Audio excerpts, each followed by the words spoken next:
Oxbridge gets up to date. It wants to see the colleges funded centrally, like all the other universities in Britain. The Dons aren't wild about it, but the Education Secretary is sticking to his guns, telling the region's top uni that it must adapt or die. Paul Seagrove reports. It's a colourful ceremony which symbolises 500 years of tradition. Cambridge University has been conferring honorary degrees since the 15th century, but now this ancient institution is under pressure to ring in some changes. At the moment, the university's 30 colleges receive their fees directly from local education authorities. Next year, these will be administered centrally and will be subject to the same constraints governing all university funding. The heads of the colleges face the prospect of their income falling by around a third. It is going to be a real problem, and for us at the moment the biggest problem is planning blight, because my financial year ends at the end of June, and from the end of June 1999 I don't actually know what my income will be. We know that the money will pass through the university and not to the colleges. That isn't a problem because we can work out a way of handling that, but we don't know how much it will be, and we don't know in what way it will come to us. The colleges believe the new arrangements will erode their independence, but the way they've been financed up until now is regarded as something of a privilege by the modern universities.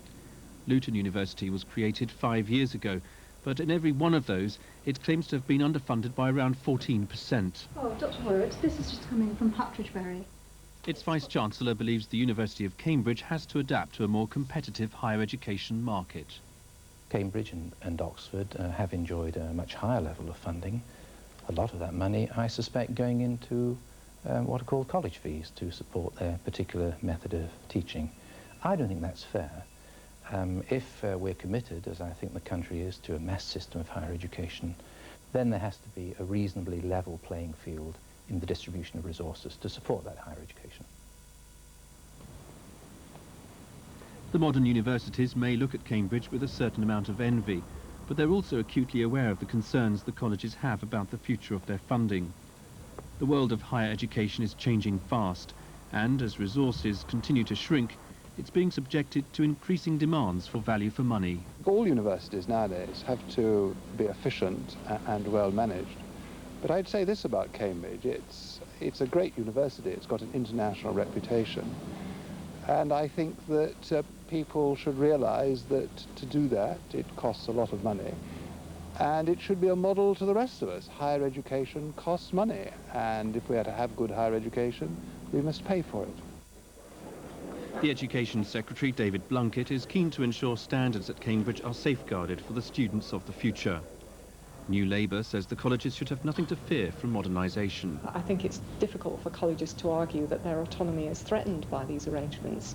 I think also it would be very difficult to find any commercial business which ran its affairs by giving each little separate portion of the business a separate amount. So I think that it is a sensible arrangement. I think it will enable the university to conduct its affairs in a more coherent way. No institution would survive if it didn't adapt all the time. And I think one of the important things to remember about Oxford and Cambridge is that these are at the cutting edge of research, and that where research is happening, something new is happening every day. And therefore the institution inevitably adapts every single day to something different. While they remain proud of their traditions, the Cambridge colleges resent any suggestion they're stuck in a time warp.